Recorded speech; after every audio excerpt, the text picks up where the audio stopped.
Just like in the gym, you're either getting stronger or you're getting weaker. You're either getting more fit or less fit. Same thing in life. You're either getting smarter or dumber. You're either getting progressing or going backwards. Yeah, that's the good thing about adversity is when you don't know how low you can go until you go there. And then wherever you're at in the future, it's not so low anymore. Welcome back to Life Worth Chasing. I'm your host, Chase Maher, and this show is about helping entrepreneurs build their business around their dream lifestyle.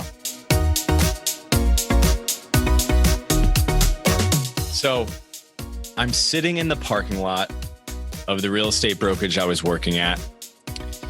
It was the day of Game 5 NBA Finals 2 years ago.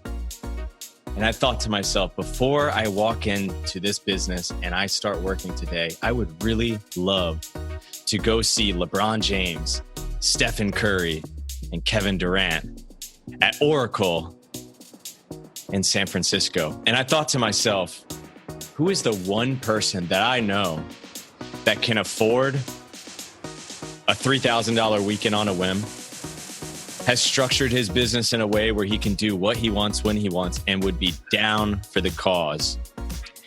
He's one of the top real estate investment minds in San Diego. He's been involved with over $70 million worth of investment capital as a hard money lender. He's a fitness nerd, a dog lover, one of my best friends, and the man that I called and he said yes to go to Game 5 of the Finals on a whim. Mr. Ben Stoodley, welcome to the show, brother. Thank you. Wow. Thank you for all that intro, Chase. That was quite something.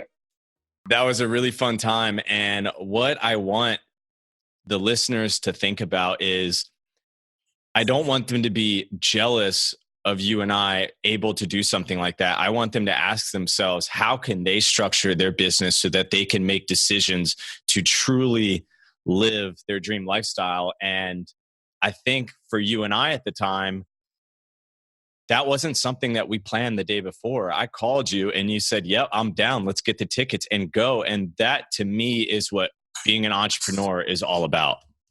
Yeah, man, I couldn't have said it better myself. That's something I focused my whole life on. Yeah, man. So you say your whole life. So take me back to your early years. Take me back to really when you got started, some of your first entrepreneurial endeavors. What did those look like? Where were you? Yeah, I mean, I grew up on a small island off the coast of Maine. So quite different from where we're at now in San Diego, pretty much the opposite corner of the country. It's also completely opposite in a lot of things I've noticed over, I've lived in San Diego for 7-8 years now, actually. And the way people are brought up and raised and work ethic and, there's just so many differences in, the country and where you're raised and stuff like that.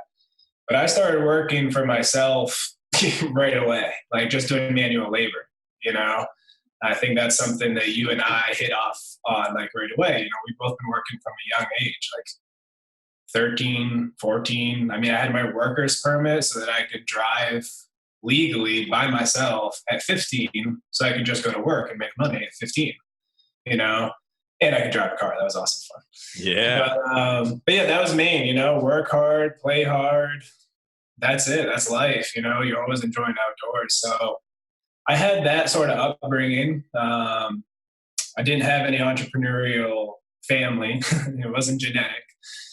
But when I went to college, I went there for engineering, civil engineering, because, I didn't know what else to do. And that's the way your guidance counselor tells you to do things. You're good at math and science, do engineering. It's a good salary. And where'd you go to college at? Your alma mater, dude. Yes. Old Dominion University. So Norfolk, Virginia was a culture shock for me, which is exactly what I wanted. That's what I looked for. I wanted to be by the water, but I wanted to be as far south as I could, being raised as far north as I was. I went to school for engineering, which to sum up quickly, I hated. I was lucky enough to understand it fairly easily. So it wasn't too challenging, which was good because it allowed me to kind of branch off and figure out what I want to do in my life. So the reason I knew I hated it was because I had an internship and I was in a cubicle for, 9 hours a day with a 30-minute lunch, and everything's time, clock in, clock out. All I have to say is cubicle probably. And yeah, I hated it, man. I hated it. I was crying in my cubicle on multiple days. Like, I was like, this can't be my life.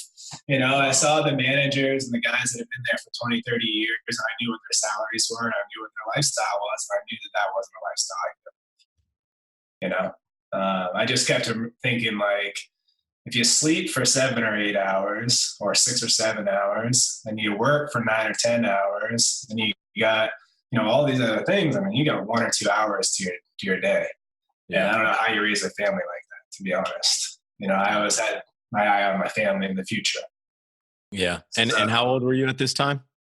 My internship was probably when I was 19. Okay. So, during the summers, I'd go back home and I just started businesses, usually home repair, labor, service oriented businesses, Sole proprietor, just you eat what you kill type of thing, Time in, money out. Yeah. So, and I actually was just doing my taxes a few weeks ago, and I found my like expense book from 2006 or whatever it was, Wow. and it was pretty cool. It was my first one of my first accounting pieces I found, but from being an entrepreneur or business owner, I would classify that as. And once I realized I really hated engineering and the corporate world, I could never do it. I almost switched my major, but I decided that was kind of a stupid move. And I started bartending and I started personal training.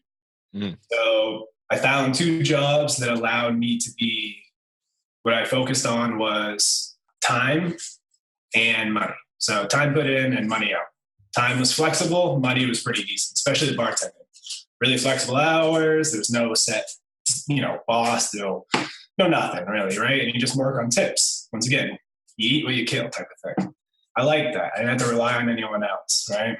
So I started doing those 2 things while I was in college, kind of trying to figure out my career. And what I did is exactly kind of what you and I talk about, and that is every single time I was at the bar, especially before I got busy, I just talked to every single person. And I'd focus on the guys or gals that were there during the middle of the day of the week, wearing some nicer clothes, but it wasn't the clothes. It was the attitude, it was the flexibility, it was the lifestyle, it was the happiness. And there's the flexibility, they're there randomly by themselves or with their family just because they want it to be. And I'm there working and, I know what everyone else is doing, all my friends on the 9 to 5. And I'm like, how are these people doing this, Yeah. So I just started talking and asking, getting a better feel for what's really out there and how to create the lifestyle I want, doing and what that takes me doing as a job, both financially, time input, what the industries are that I could choose from, what I could be good at, and what I'm going to enjoy and be happy at. And that's kind of how I started. So let's talk about that. It sounds like, I know you personally, but I want to get people to know you on a deeper level, because as we get through this conversation, they're going to start figuring out why you made certain decisions. So yeah, you're at the bar, you're talking to people that you're curious what they do. You're curious the kind of money they make, the kind of time they put in. And I can imagine you're thinking to yourself, if I can do something like that, I can do what I love. I can do what excites me. So talk about that a little bit. What do you love? What excites you? What fires you up that's not business related and your business allows you to do more of it? Yeah, that's a great question. And I think that's kind of what I found out, through self-realization over the last few years and kind of self-development is, what is that, and why am I more successful at some things than others? Not than other people, but then other aspects of my own life, right? And so kind of going back and looking at it, and I think you'll get this with sales, and any salesperson that's ever done anything, I've always said, you gotta like what you're selling. Yeah. You can go door to door. Yeah, you can go door to door and sell vacuums or knives and be very successful if you love vacuums or knives. I just don't love those things, right? So I knew it had to be something I loved. And actually, my bracelet thing says passion. That's something that I just like, I know I need to kind of build my life around is whatever I'm passionate about.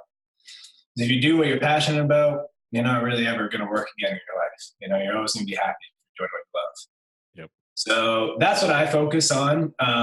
And looking back then, I knew, that's when the whole internal struggle began, like the mind struggle of how I was raised to go work for someone for 40 years and retire and do your own thing. Focus on money for a little while. Focus on you for a little while. Which is at that time, man, when I was 19, 20, 21, all the way to 24 when I moved to California, that was a struggle in my head. Once again, growing up with parents that didn't own businesses or anything like that, they worked for the government for their whole lives. They had the greatest upbringing, greatest parents ever. But it's completely different, 60 years thinking one thing and knowing one thing that works, then seeing your kid do something completely different. It's hard for them. It's hard for me. It's hard for me to figure out, like, money is important. Money is not the root of all evil. Like, in order to get the lifestyle I need, there's a financial burden to get there. And working my way up to maybe $100,000 a year just isn't going to work. They're like, that's one big aspect. Like it or not, money makes the world go round. Like, you got to pay for things. It's just a trade. Absolutely. And so if that's a tool and I need it, like, I knew that money was an important part of whatever I chose to do. And so, graduating with student debt, I did try relentlessly for about a year, applying for engineering jobs, knowing that starting salary was pretty decent. I could at least pay off my debt and not go in the hole. Life threw me a million different curveballs that told me not to do that, or forced me not to do that. Couldn't get a job. And I kind of fell into real estate, family friend. It was an eye opener. I was already starting like 2 or 3 businesses on the side when I found real estate. But I realized that real estate was that one job I'd been looking for that gave me the complete 100% flexibility, but also paid really, really well if you're good at it. So I could put in the time, balance my time, but also raise the capital I needed to raise my business, to build my businesses. Absolutely. And I love that. I love that you talk about money as a tool. And I think we're starting to get past, as a society, we're starting to get past the whole money is the root of all evil. I don't hear that as much as anymore. It might be the bubble that we're in. I don't know. But I think people are starting to realize that money is a tool, and going out and getting your chips is not a bad thing. You're helping a lot more people. And so there might be a few people that are kind of in a situation like you were. They're either crying in their cubicle or they're applying to jobs and it's not quite working.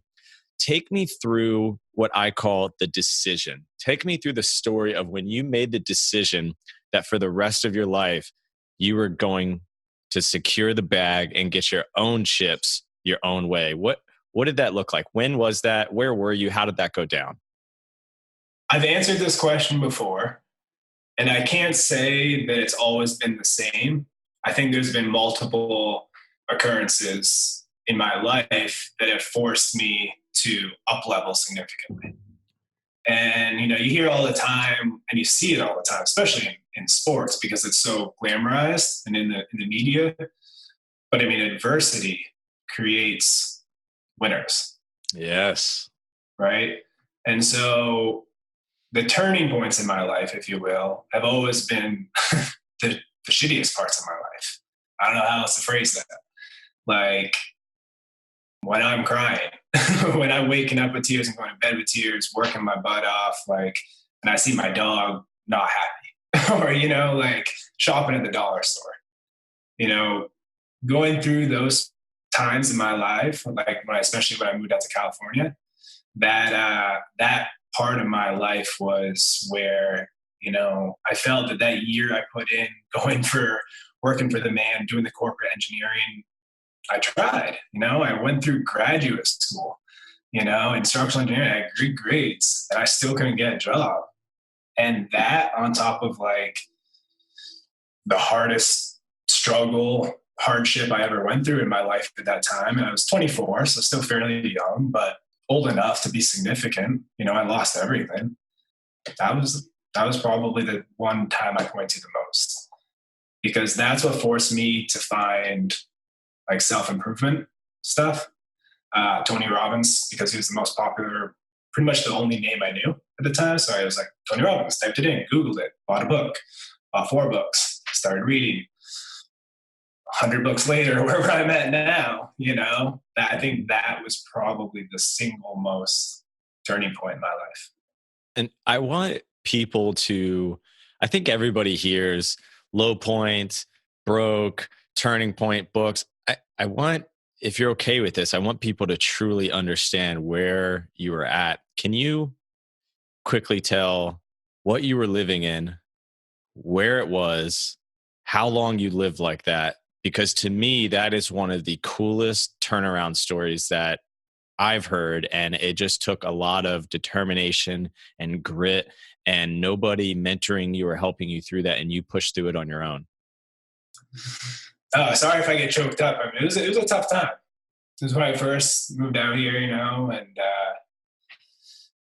I knew, like, ever since I was a kid, I wanted to live in San Diego. I don't know why. I can't explain that. But I've always wanted to live in San Diego. And, I had a lot of self-drive. I knew I had a specific goal in my head. My mom always called me Mr. Fixation. I'd get an idea, I'd fixate it, and I'd get it. So that's always been me. And I think that's an important part about any story, is that you can't change people. You got to be ready to change yourself. Right. Wow. And so even though that's been my personality, my driving force my whole life, it wasn't until adversity hit me in the head so hard that I had to put it into overdrive and make it something. So what happened to me is when I moved to California, I had deservedly so got a DUI right before I left. And so I went through grad school. Like I said, I was working at the time, I was working at the 2 biggest bars and nightclubs in Virginia, so Hampton Roads area. It was good money. It was a lot of fun. I saved up a ton of cash, and I moved out to San Diego. I had put off the move for about a year, waiting on friends who kept telling me, like, yeah, I'm going to move out to Cali with you, man, blah, blah, blah. And finally I was just like, all right, like, I'm tired of waiting. So I just set a random date, August 11th, 2011. And I don't know what it was about that date. It was just, I probably was drunk one night and just put it on a calendar, You know how college is. Yep. And it was probably that same night I got a DUI. But, that was the beginning of a spiral for me, my life spiral. And like I said, I think I was like 23, probably 24. I guess I was 24 when this all happened, 2009-ish. So I guess the whole country kind of was going through crap, but I was going through my own worst crap. So the DUI happened, but I was, committed to coming out to Cali. Happened, I think, like a week or 2 before I left. Terrible timing. I remember calling my parents and telling them, and the whole "I'm disappointed" comment came, which doesn't help. Right. But my parents are the best. They support me through anything, and they asked me if I need anything. I said no, it's my fuck up. I'll figure it out. So I still moved out to California with just my dog at the time, Jax, and my best friend who I had lived with in college for a few years, Thomas.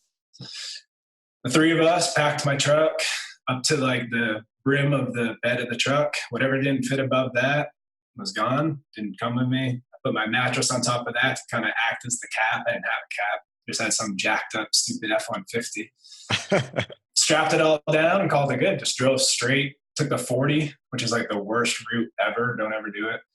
And I did that. Yeah, you did it too? Yeah, 45 hours, baby. Yeah, exactly. We did swing by the Grand Canyon, which was beautiful. So yeah, my dog at the time was like under a year. He's a tiny little pup. I came out here at Thomas. We got out here. I knew one person in all of California. I moved in with her in her extra bedroom in Cardiff by the Sea, up here in North County, San Diego. And it was the only person I knew. I didn't have a job. At this time, I'd already been applying for a million months. And I moved in with her after driving those 45 hours. I arrived super late one night. Next morning, I'm walking my dog. And like you said at the beginning, I'm a huge dog lover. So this is like, my kid. And the property manager comes up and he was like, or it was a woman, she was like, hey, is this your dog? Blah, blah, blah. We changed our pet policy. If you're not grandfathered in, you can't have dogs here. And I was like, okay, problem, because now I'm living in California.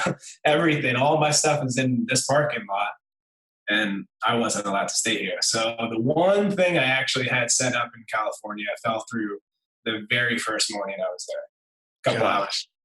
So I was like, okay, DUI, like obviously in the forefront of my brain nonstop, because if anyone's ever gone through it, you know why. And I'm in California, which is like a dream come true, but it's like a fake dream. It's almost like a nightmare. It's like a tease. It's like, I can see it, but I can't, it's like a dream, like I can see it, but I can't grasp it. And the reason I couldn't grasp it is because adversity, like life just kept coming up. The DUI was dragging me down because I hadn't dealt with it yet. It had only been a couple of weeks. I just knew I had like a $10,000 burden over my head. Just graduating college, even though bartending was good cash, that's a lot of money. So yeah, I had to start searching for a place right away. And I couldn't find a place and time was going on. And so, I couldn't live there. So my one friend didn't want to charge me rent, but they had to get a different person in there to pay rent.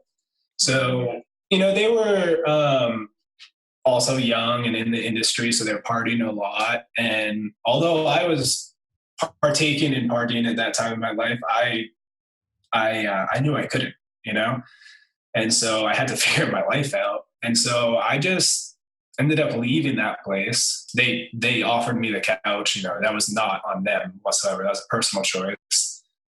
And my dog and I slept in my truck for, I don't know, on and off for a couple of weeks. But sometimes I would go in there and sleep on the couch for a night or whatever it was. And the whole time I was just like one spot after another would fall through to live with for whatever reason.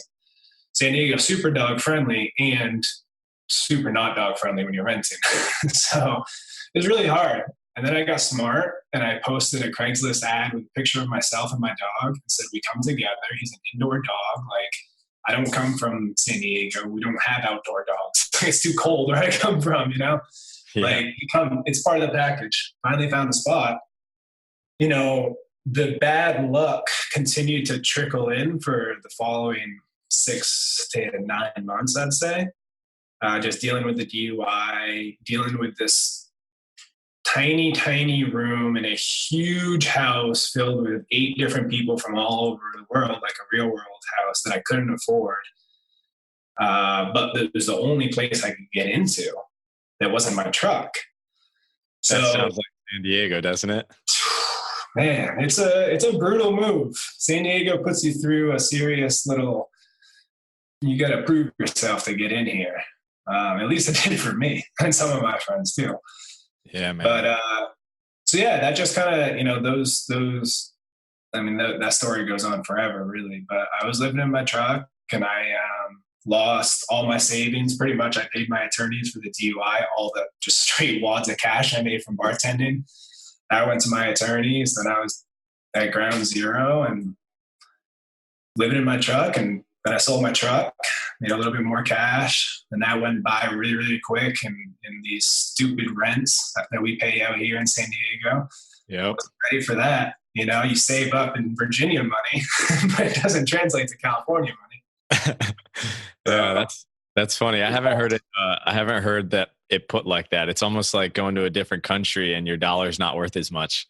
I want to get into your business now, Bicoastal, private money firm. But I want to talk first, just real quick. how you got into real estate. What was that first role like before you got into hard money lending? Just, to summarize, like how you made that decision to go into that and what you were doing there. And in my opinion, knowing you, that kind of laid the framework for a lot of your skill set now. Yeah, definitely. I was lucky enough to have been married into a family that had a slight real estate background. My sister married her husband, who has a cousin who I met once prior to moving to California, and he owned a real estate brokerage out here in California. So when I was going through that serious hard time in my life, I reached out to him. His name's Rob. He works for AMSI, one of the nicest people I've ever met in my entire life.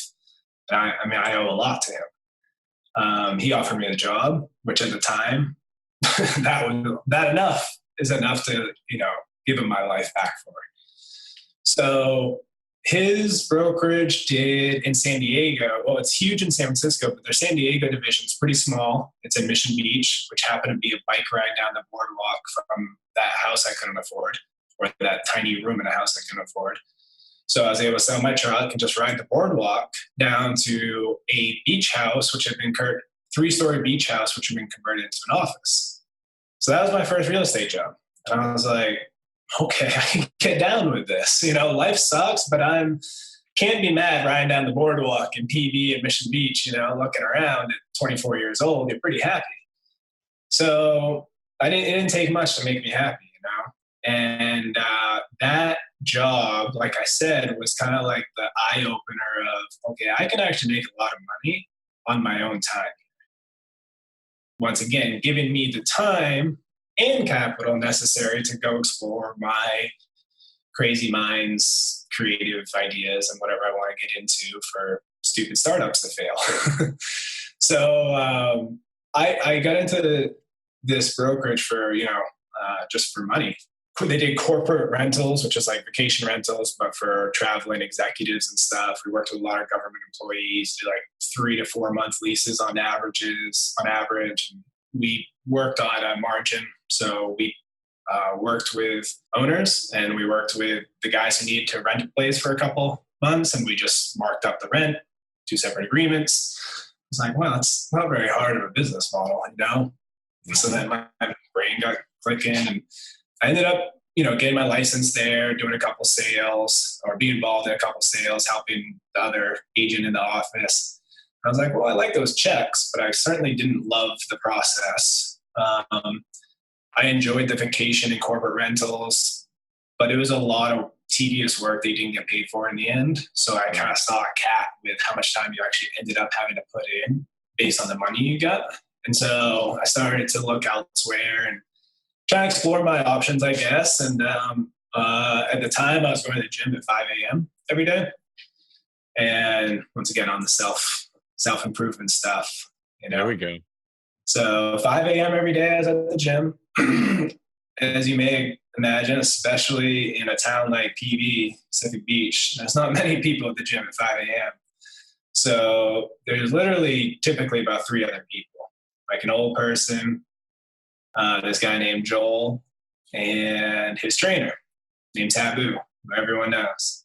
So Taboo is a very social guy, and there's 4 people total in the gym. He introduced me to Joel. Joel was in hard money.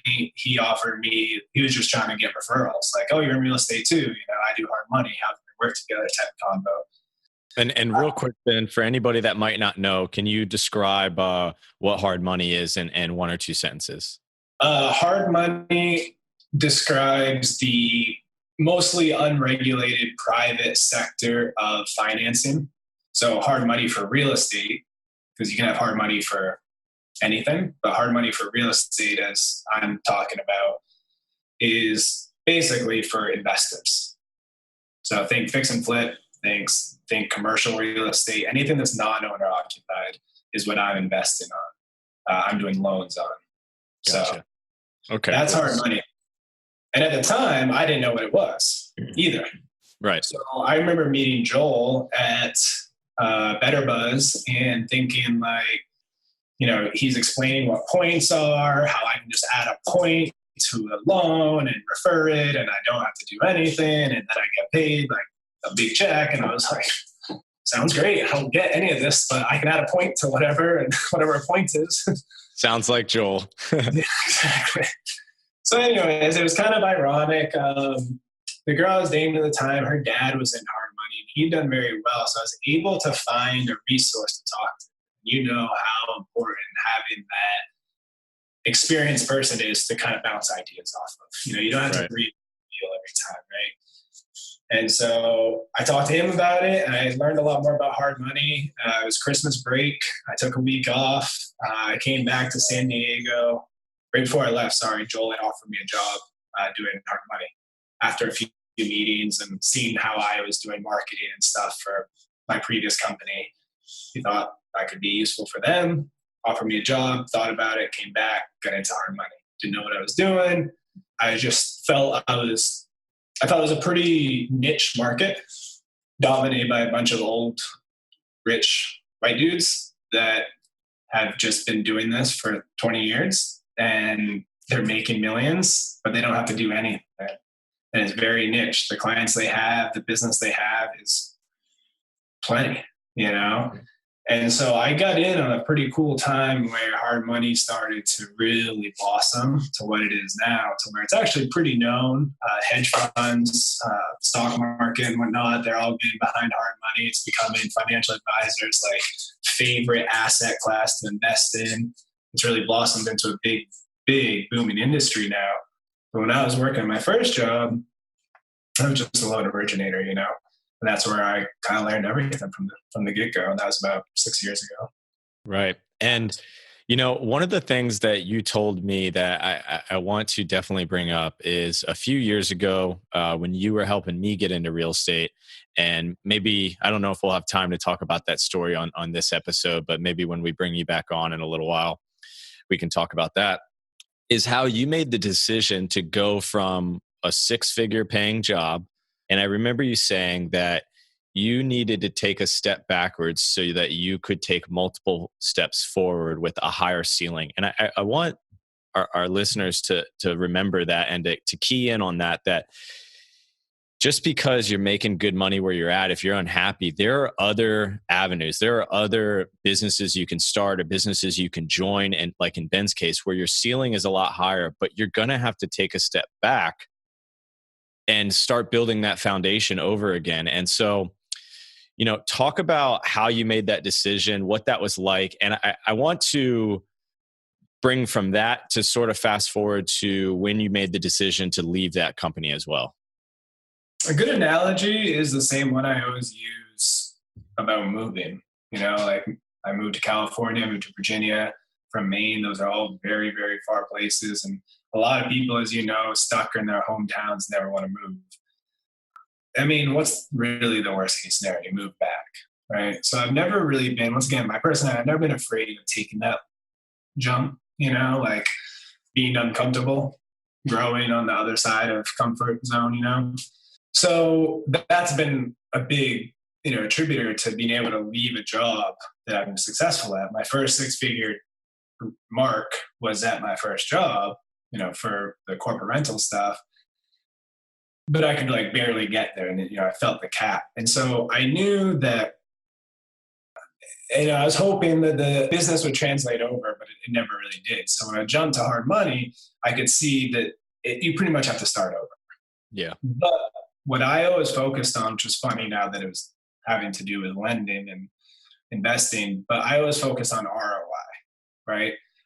I used the ROI for my time and time input for money output at my current job. And I looked at the time input for money output at hard money, and it was just drastically different. Mm-hmm. And so I was like, this is a no-brainer. Who cares about the setup work? That's just grunt labor. And I knew whatever the setup, whatever the transition, whatever the steps back, as I phrased it, apparently, whatever those steps back, I'm not afraid of taking, because I've been through worse.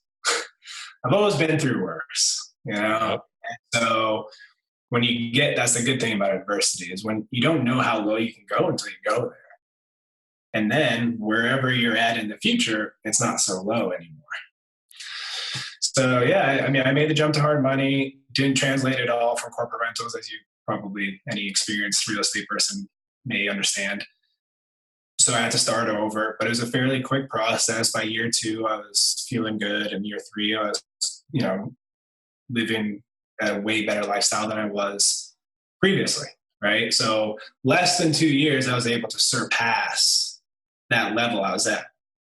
The first year was not there by any means, so those are my steps back. And I admire that so much about you, Ben, is that a lot of people, including myself in many scenarios, would think that, wow, 2 years is a ton of time. But in the grand scheme of things, it's like sacrificing 1 or 2 years to get back to where you were before, to have the rest of your life to be way further, just surpass where you were before. Yeah. There's a lot of people out there that are okay and find comfort in certain mediocrities. And you took that step back, struggled. I know how much you struggled for that year, surpassed your income and lifestyle of the business previously. And since then, you've just been thriving. So talk about that transition that you made, going from the company that you were at, why you're not still there, and what you're working on now. The transition to hard money was difficult, but it was basically just sales at that point. When I left my old company of 4 years doing hard money for someone else, it was funny. I really loved where I was at, and I was hesitant for the first time in leaving. After 3 years, I thought I was going to be there forever. But once again, like I have, as you do, we've got big goals. And I knew that after these 3 years, if I wasn't significantly further by end of year 4, this wasn't the right path for me. Growth mindset. Growth. I just always got to be improving, like just like in the gym, you're either getting stronger or you're getting weaker. You're either getting more fit or less fit. Same thing in life. You're either getting smarter or dumber. You're either getting progressing or going backwards. So I just can't sit still in life, and so I tried really hard for that 4th year to like bring some new aspects to my life and to my business there that would kind of offset that feeling of having a ceiling there. Because once again, like it didn't necessarily need to be my forever there. I was working on other businesses. I had 2 or 3 other businesses that I was working on during that time, pouring all of my profits into for the most part, and just looking to grow. What's the money doing in my bank? If I'm not invested in real estate, investing in my businesses, it's stupid to me. Bank money is dead money. So I was never like satisfied with where I was at in life while I was in my little company. And I was always trying to create additional sources of income, like really good ones. Any of them could be super successful. Throughout that time, I realized that, like I said, I couldn't get past that ceiling at my current job. And so throughout that last year and after I quit, I would just kept coming back to the basics. I reread some of my books, and I also like looked at my life a few years ago. And it's like I lost kind of a little bit of who I was in some sense. And so I remember that last year, what I was doing is I was investing all my money. I wouldn't leave anything in my bank account. Every month. I just invest it all. I have screenshots, like 1 penny in my bank account. Figuring that I'd been through worse, A, I could get through it, B, and C, like I do my best work when I'm up against the wall. And I never want to be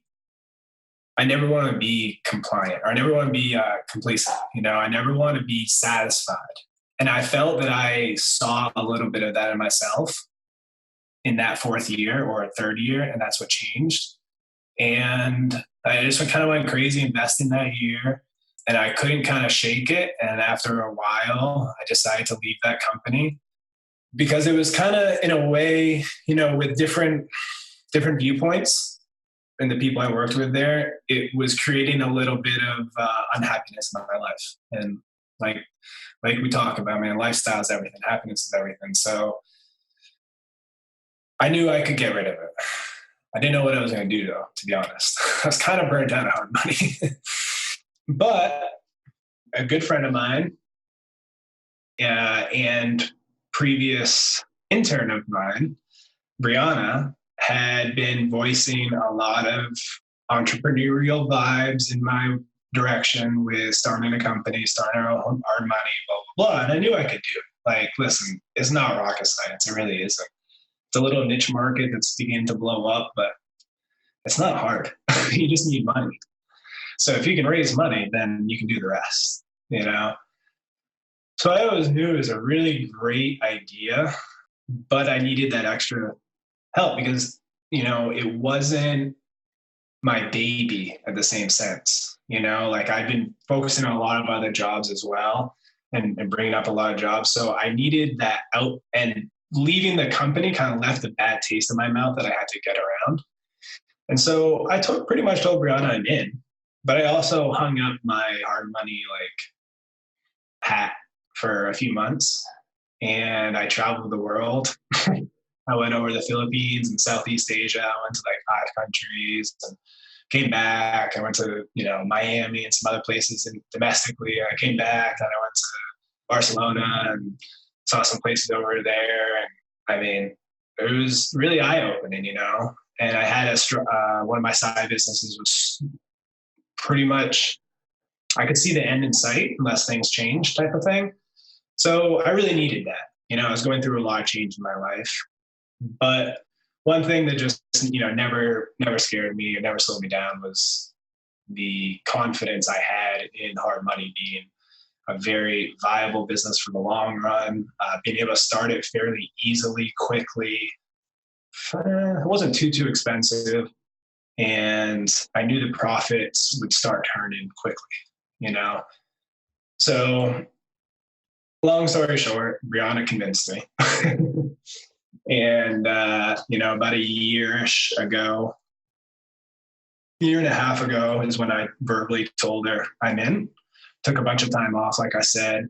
And then last June, July, we got our license for our fund. That was like a 6-month process that I figured would be 1-2 months, you know, things like that. So yeah, June, July last year, we were official, and we've just hit the ground running. The growth rate has been absurd, especially around October of last year. We just hit our stride. And yeah, it's been a great run since. Basically, it's, you know, Brianna, myself, and one other partner. Her name is Alex, and those two and myself each have, you know, 5-ish plus years in the industry. Mm-hmm. We have a sister partner, a foreclosure company, that has helped us with like the legal and the setup and everything. So that we came in, you know, I read somewhere, you know, a great company doesn't become great. A great company starts great. Wow. And having quite a bit of experience starting businesses in the past, and, you know, wholeheartedly, happily admit that 99% of them failed. I know a great business has to start great. Great businesses do not get built. Yes. So I think that's been my biggest takeaway from my 8 or 9 years, or really like 12 years of entrepreneurial grind, is just, you know, businesses do fail. Most of them do. And the ones that succeed start the right way. You know, it takes time. So let's talk about that, because I want to get into the business stuff now. I want to get into the entrepreneur, the nitty gritty, the back end. And I want to start it off with this question that I love hearing, because everybody's different. But what is your zone of genius? What do you excel at that you take on every day within your company, Bicoastal Capital, that you truly believe is going to take that business to the next level, because you can zone in on that genius that you have every single day? How would you describe that? Probably a combination of and they're probably related, just problem solving and systems. And I say they're related because systems often solve problems, but also, problems can be solved just to become more efficient. They don't necessarily create a new system. They just take out the bad, right? So the way I look at a business is very like analytically. My engineering background has been very helpful in just breaking life down into almost like a spreadsheet. I can put anything on a spreadsheet and make a better understanding of it. And so I think kind of what's helped us grow so safely, smoothly, and fastly is putting systems in place at the right times, taking all the, trimming all the fat before it accumulates, right? Putting the systems before it's too late, right? You do need a business, you do need some data, right, to put in the system. However, you don't need years of data. You just need a few weeks, few months, build a little system, and then refine as you go, right? So systems, operations is probably another word you could quickly summarize that up as.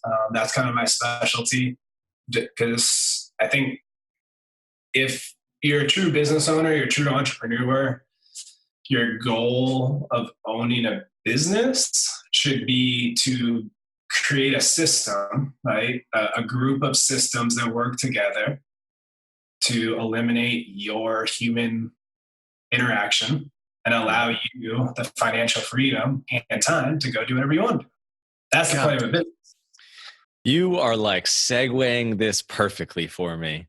And real quick, what you're talking about right there, if anybody hasn't read the book, The E-Myth, it's a great book that talks about how when you build a business, you want to take yourself from the technician, where it's time in, money out, to manager, where you're managing technicians, to entrepreneur, where your business will literally grow without you because of systems you've put in place. You take me to my next point of how have you structured your business or your income streams, for that matter, in a way so that you can go out and do what you love? What have you leveraged? What kind of systems have you put in place so that you can live that lifestyle that makes you so happy? Like I said earlier, man, it's almost an obsession. I run the ROI with my time input and whatever variable output it is on everything to do with life. So the funny thing about business talk and personal talk is they're almost exactly identical, right? So the systems that you put in your business and life are identical. And you can, or maybe I shouldn't say identical, but they're identical in format, and just masked in different names and stuff, right? So anyways, what I'm trying to say is you can take all day doing laundry and get nothing else done, or you can create a system to where you're maximizing your efficiency throughout the day and getting other chores done while you're doing the laundry. That's a system. And it's no different in business. It's always running an analysis of what's your output versus your input. And it's no more complicated than doing that, constantly comparing, what items are taking your time and what they're giving you in return. Compare all those items that take your time and what they're giving you in return. Prioritize the ones that give you the most in return, all the way down to the ones that give you the least in return. And then how can you maximize that? How can you push that further? Right? So as you know, in any business or sales world, using a sales agent as an example for real estate, you can sell all your own homes and do very well for yourself and work 80, 100 hours a week. Or you can build a team and make commissions off of all of them and work 20 hours a week and make the same. Right? And so, you always want to ask, you want to run a $1 billion business or a $10 million business? And most people always jump to $1 billion business, but it's like, if you're only making $1 million on that $1 billion, you still want to be doing that versus making 5 million on that 10 million, right? So it's all about profit. So looking at the profit is really what's important in any business, and just trying to maximize that. So, the words I use a lot are efficiency, ROI, input, output, maximizing all of that and trimming the fat. So, systems, it's everywhere, it starts with organization. In business, I like Google Drive, Dropbox is good, all the different types of file organization. It needs to start with organization. You got to be able to access your files so quickly. Because if every time you're dialing a number on your phone, if you have to look up the person's name and then manually type in the numbers and turn the dial every time you're making a number, versus if it was on favorites, you could take 3 seconds. Now, once, who cares? You save 20 seconds, 25 seconds of your life.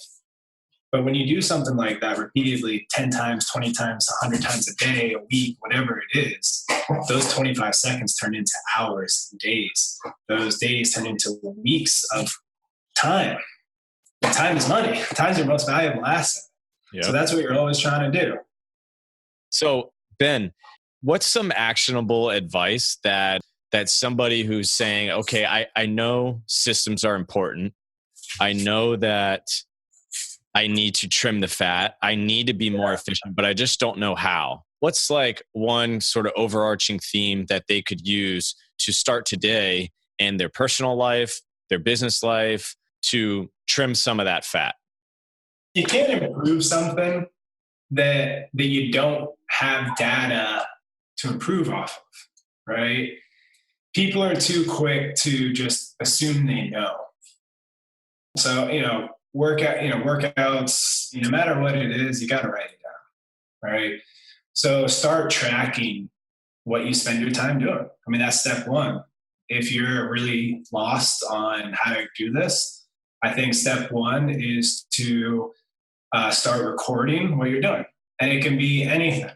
Because if this is going to be hard for you, start easy, right? You don't go in there and bench press 200 pounds your first time. You go in there and you do some flies on the cable. You do something easy that you're not going to get hurt with. Don't hurt yourself doing this either. It takes one step at a time. What's giving you nothing in return? TV, getting wasted on the weekends, right? That could kill 2 days, right? Anything that Facebook, Instagram, all that crap, social media, right? Your phone has screen time on there. Look at your screen time, and it has it broken down into segments, right? You can see where your time is going. Yep. So you got to start reflecting on that first. You got to know where you're at and trim it. So whatever you want to trim that's easiest for you, just trim first, because it's harmless. And we can tap into the things that you may be addicted to, like Netflix, later. Trim all that right away, because that's most important and the easiest impact, biggest impact, quickest impact, I should say. Quickest impact on your efficiency, life efficiency, and therefore work efficiency and income efficiency is trimming the fat. So find out where you're spending your time, number one. I know you're a spreadsheet guy, so open up Google Sheets, open up Excel, and start tracking where you're spending your time. Maybe every 30 minutes to an hour, think about what you've been doing in the last 30 minutes to an hour, write it down, how much time you spent on it. And then would you agree, maybe take 1 to 2 weeks of data and start looking, where's your time going? What kind of ROI are you getting on this time? And then start small. If you're spending an hour a day on TV, cut it to 30 minutes. If you're spending an hour a day on social media, cut it to 30 minutes. And take that 30 minutes and apply it towards double down on high ROI activities. Would you agree? Yeah, absolutely. I think it's pretty much 2 steps, right? You record, or 3 steps. You record, you review, and you enhance, you improve. And whether it's trimming fat or creating a system, it's either income or cutting an expense. Increasing income, cutting an expense. Those are what you're going to be focusing on in life. Those expenses are time wasters, but those can also be hobbies that you need, right? So it's all about balance. Yep. And what we're getting at, though, is to increase your lifestyle, right? And let's not like skirt around the idea that money is important to get whatever lifestyle it is. They're going to be different for everybody. So at some point, you got to bring the business system into it and increase your income and or decrease your time getting that income to increase your lifestyle. More than likely, that's part of it. Absolutely. And so that's kind of what you got to focus on. That can be literally every aspect of your business. I hear so many people always ask people like yourself, people like myself, how do you find the time to travel? How do you find the time to do this?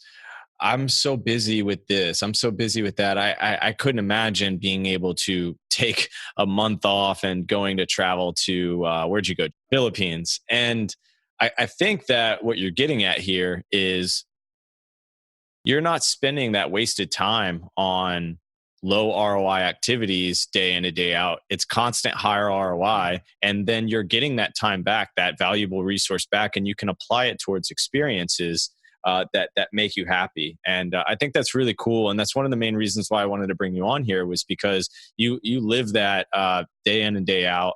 It's special to hear. And I hope that people listening will start taking your advice of tracking where they're putting their time, trimming the fat, and they're going to see how much extra time they have. And that time compounds. It's like compounding interest, and you can apply it and use it as a tool, which is really cool. So Ben, we're gonna start finishing up here. I want to ask you some quick questions so that somebody can get to know a little bit more about how you think and how you spend your free time. So, you mentioned Tony Robbins earlier. Who is one person right now that you're really admiring? Because I think we can both agree that success leaves clues. So who is somebody right now that you're maybe following or admiring or sort of watching how they're doing something and taking from? Yeah, I mean, surprisingly, there's not any one person that I am following specifically. There's a group of people and sources that I follow religiously. And I think that my focus to that one person changes on whatever my focus is at that part of my life. So, you know, I work in 12-week years, you know, I work in planning 12 weeks at a time. So every quarter essentially is planned. Right now, my focus is capital raising. So I'm looking to more the investment gurus of our time or past time, you know, the Warren Buffetts of our age, you know, whoever that is. I try to stay away from my own industry, real estate specifically. I really like Gary Vee for motivation, mindset, just kind of, it's all mindset. It's all self-development. Like it all starts with you. And so Gary Vee is one of my constants, you know, same with Tony Robbins. And, you know, I spend a lot of time negotiating, talking to people. And it comes down to a lot of psychology, you know, learning how people talk, personalities and stuff like that. So I branch into like psychology, negotiating skills and stuff like that. Orrin Keefe is one of my favorite authors. He's actually local to San Diego. He wrote Pitch Anything. I've read that like 5 or 6 times. I just think it's such a great reminder of how to talk to people in a business setting and just kind of how to get what you want in business when you're talking to people and how not to be intimidated and whatnot. I was just about to ask you a book you recommend. Yeah. Pitch Anything would be that recommendation? Yeah, most likely. Right now, for me, tomorrow I'm going to an exclusive invite-only event where it's going to be, you know, all accredited investors and, you know, very, very high net worth individuals. And I'm going to be, you know, 31 years old, probably 10, 20 years younger than the next youngest person.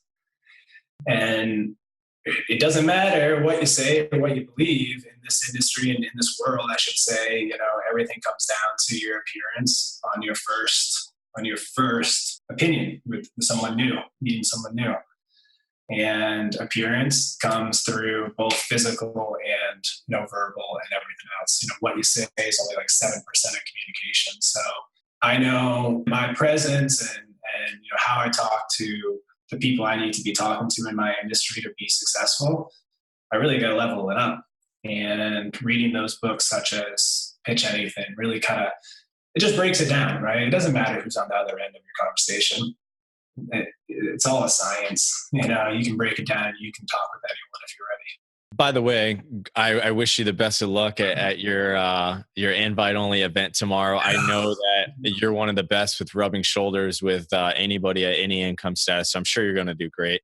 Let's talk about the future. So 5 years from now, what is Ben Stoodley doing? If he were to look back and he were to say those 5 years went as planned or better than planned, what's that future look like? Where are you? What are you doing? What's your business model at that point?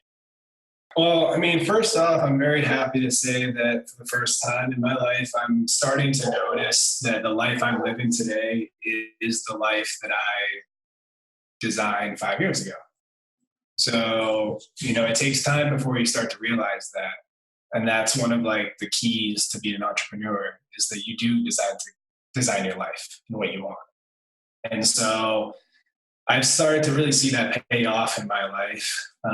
So the next 5 years, my focus right now is bi-coastal capital, obviously.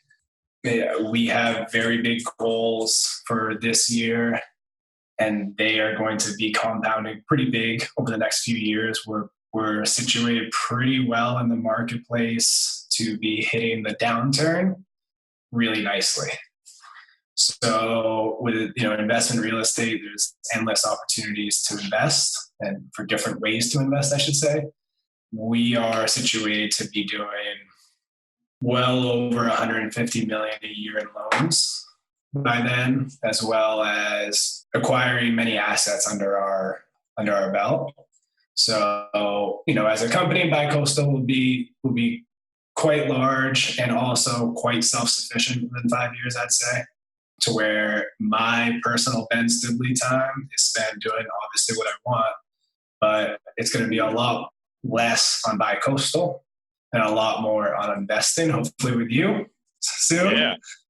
No, we've got some big apartment complexes to take down.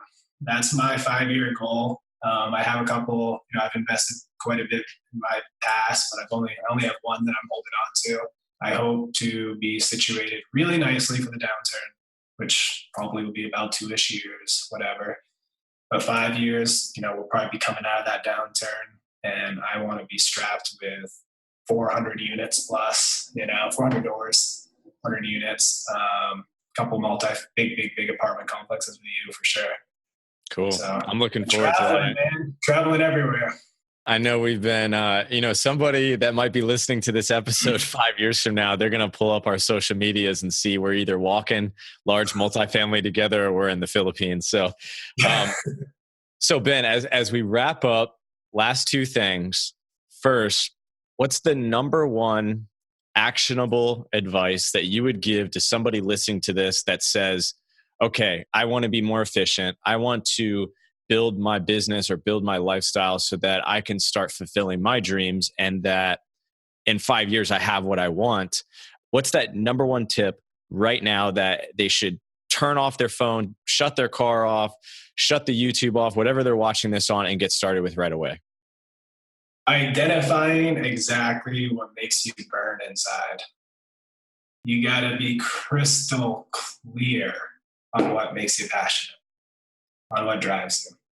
Because in order to be successful at anything as a business owner, as an entrepreneur, we're not all real estate investors. We're not all medics, right? So no matter what the field is, if you're looking to improve your life, if you're looking to own a business, invest, whatever, get that financial freedom, you got to find something you're passionate about. It could be as easy as making money, but it really does have to be a passion, not just a desire.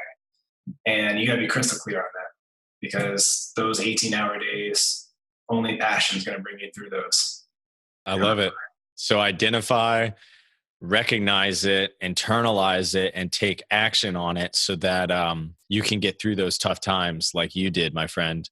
Ben, where can people find you at on social media or find your business in case they want to either invest in Bicoastal or get a loan and flip some houses with Bicoastal? Yeah, absolutely. We do offer tons of different investment options for people looking to invest in a fund, invest in a loan, or obviously borrow hard money from us. We lend nationwide. So pretty much any mid-major market nationwide we would be interested in. You can find out all about our loan products and capital investing into the fund in the back end, all on our website, which is just bicoastalloans.com. That's BI Coastal Loans, LOANS.com. The invest page has all the capital investment stuff. You can look through the loan products, and then, I'm on Instagram or at Ben Stoodley 25. I try to post, kind of everything to do with entrepreneurial lifestyle and real estate investing. So you're going to see a lot of pictures of me and my girlfriend and my dogs, but you're going to see mostly tips, quotes, and kind of behind the scenes action on what it takes to become successful with ownership of any business and focus around investing.